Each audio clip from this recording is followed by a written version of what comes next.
Now that we know what the content of our first impressions are, obviously the question is, can we trust them? So, for instance, the first time I saw you, I obviously felt like, wow, that person is super intelligent and super warm, super trustworthy. But can I trust my first judgment, my first impression of you? That's the topic of the next video. So, for instance, I ask you, okay, what is your impression of this person? And most people form a very favorable impression of the person as a kind of intelligent, trustworthy guy. But is it correct or not? What are the clues we are using in order to form that impression? Why are so many people convinced that he's nice and trustworthy? And why do less people feel that he's not trustworthy? So, I can't really delve too much into detail about this research. It's fascinating research. I think Alexander Todorov is the person to follow here. He has an amazing line of research trying to show like, okay, here's his name, kind of like looking at how good our first impressions are. First of all, I think he did a really interesting study where he showed people different faces like these, and faces varying kind of on the degree of warmth and trustworthiness. And he asked people to form impressions. So he would, for instance, show this face for 100 milliseconds, okay? And then he would say, okay, how trustworthy do you think that person is? And I would say, meh.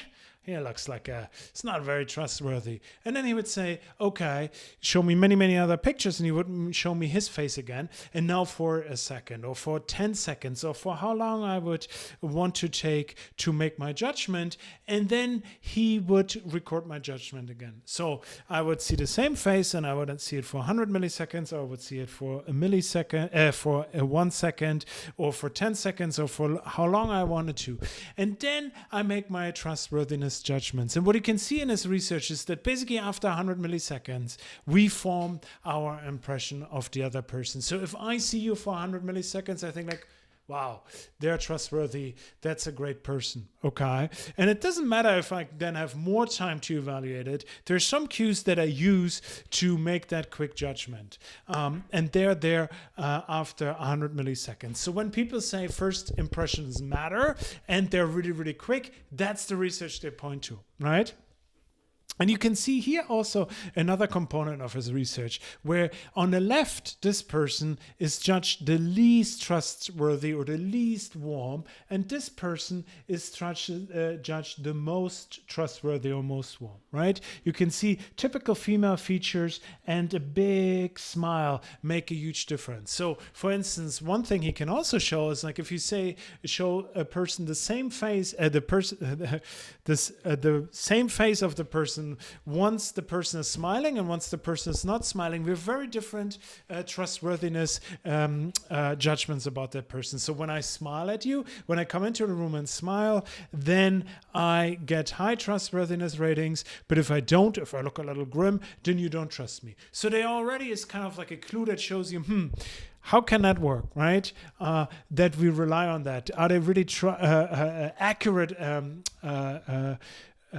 like impressions that we form? If something like a smile already throws us off. Alexander Todorov also shows that basically if we have 30 different pictures of the same person, then we form 30 different trustworthiness impressions. It really depends on the picture. It really depends on the facial expression of that person, and not so much who that person is or whether that person is indeed trustworthy. Okay. So this is like some of his research that kind of like, this is the prototypical trustworthy face. So if you kind of combine all the features and morph them into a computer animation, this is the prototypical trustworthy face.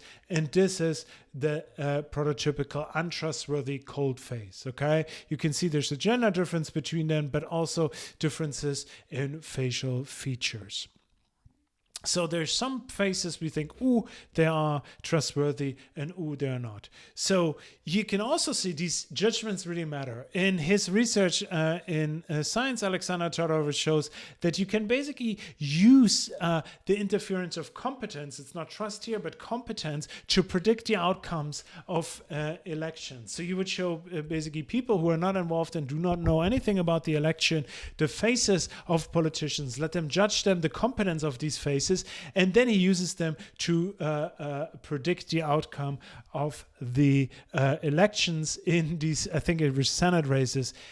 Quite scary to think about it, but there's really something where people sometimes say you have to have the face of a politician, and that's very much true. People have to have favorable impressions of you.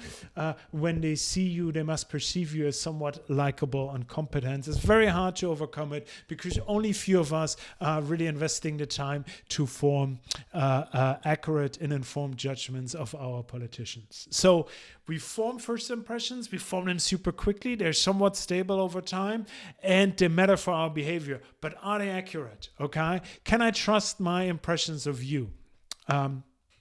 So here we come back to this person. His actual name is Harold Shipman. Some of you might be familiar with his body of work because he's also known as Dr. Death. He's the most accomplished serial killer in the history of the UK. So what he did is basically he was a doctor who lived in a rural area in England, and he liked to see people die. So he would go to old people and inject them with a deadly like toxic like injection. He would give them a toxic injection. They would die of heart failure, and he liked to watch them. He liked to watch them die. And it's very hard. And then he would give them the death certificate. So we don't really know how many people he actually killed, but because at some point we would have to kind of basically dig up all the patients that died under his watch and determine whether they actually died of natural causes or not. At some point in the investigation, some people kind of looked at his files and was like, there's something fishy going on with Harold Shipman.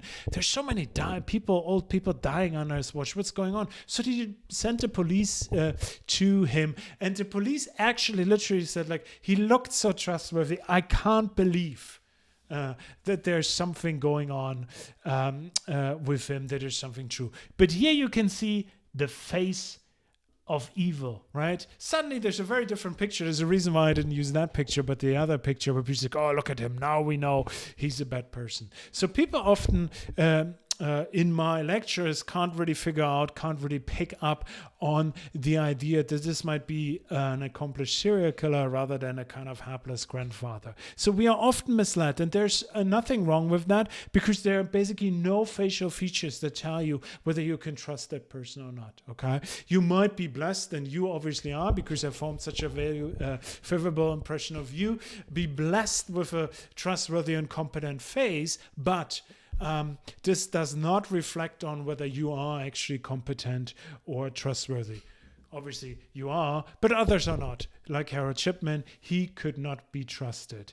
I think there's a very long tradition of where we kind of reject this idea, where we really wanted to believe that there's certain facial features. If you look at my nose, if you look at my kind of way my face is shaped, then you can tell something about the character. Often here, the deceitful nose, that is like something where you can see, oh, liars have certain noses. There's something, right? There's a lot of racial undertones there, right? Where you're kind of like in the 19th century, especially in England, people love to kind of judge basically the white man, the stereotypical British man, as the kind of summit of human intelligence, and everybody who does not look like him as less intelligent. Often animals would be used here as like, okay, like a swine, like a man. And there's this idea that basically, oh, if a person looks like a swine, has some resemblance with a swine, then they have the characteristics of a swine. Whatever the characteristics of a swine are, who knows that? So there's a very sad tradition, often deeply rooted in racism and prejudice, that this suggests that there are certain facial features where we can judge other people's trustworthiness or not. But none of this is true. There's nothing in a face that is connected to any characteristics you have. There's nothing in your face that is connected to an underlying biology that would let us to allow whether you are smart or not, or whether you're trustworthy or not. And I mentioned it a little bit before in the research by Alexander Todorov, right? There's like, if I smile, you trust me. If I don't smile, you don't trust me. If you see a picture of me 2 years ago, you think like, oh my God, he looks like a complete idiot. And now you look at me and think like, oh wow, he's so intelligent. Well, okay. You might not think that, but I'd like to think that you think that of me. Okay, so there's nothing in our faces that can actually tell us whether we are trustworthy or competent, but people still use them and form very quick and social judgments about others.